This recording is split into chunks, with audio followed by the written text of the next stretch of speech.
Alright.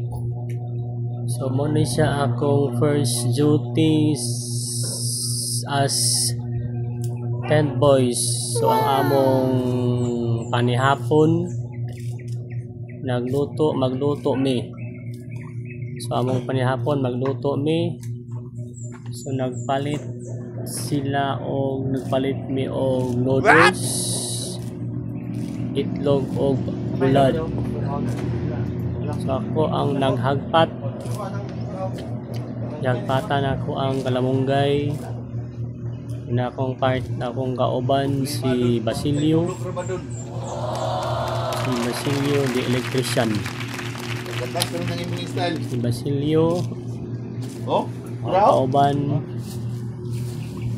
So naghagpat ko og kalamunggay. Kay sagula na mo ang noodles og kanang utan. Kaya may mga utan niya. Huwag ka nang nakaito mo na si Dundun. Si Dundun to. So while naghagpat mi sa kalamunggay, nagluto mi og rice. So kana si Dundun.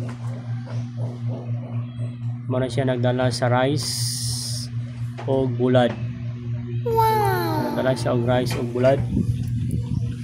Okay, para sa among panihapon. So ako isang gisugnuran ang rice. So padayon ta sa paghagpat.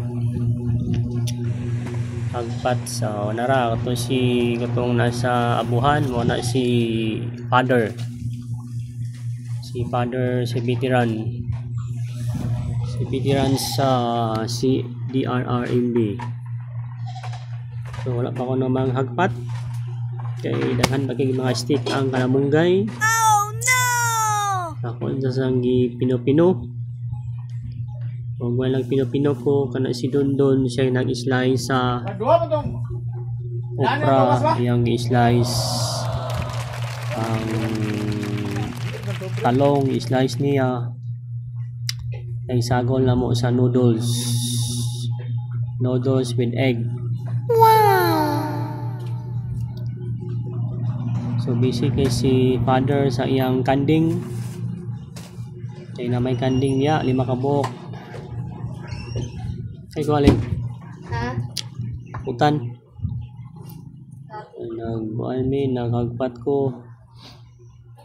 Si Dundun slice sa okra o talong. Wow! Nang pinabanga gid mi. Sa